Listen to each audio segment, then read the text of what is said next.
ساتر يا ساتر يا ساتر يا حرامي. عين ابوك والله فين يوم الجمعة في عز القايلة، في عز القايلة كاسر قزازة موتري مدري بيه بسكوت شاي هذا.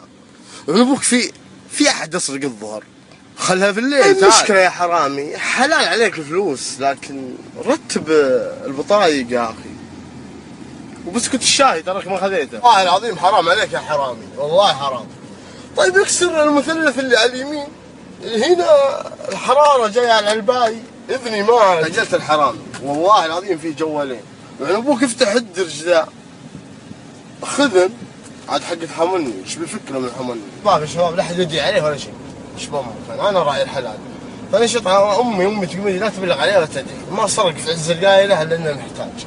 وش سرق جوال وسرق فلوس وسرق عطر وسرق بنادول، ما ادري كان راسه يعوره ولا ما ادري ايش السالفه. ترى الرقم السري حق الجوال 4 وحدات. الناس اللي تقول ما ادري ايش سويت، بلغت ما بلغت، لا بلغت ولا شيء. ولو بيرجع مره ثانيه يسرق والله ما لحق يا شيخ، شمس قويه يا رجال، ما ادري شلون سرق هو.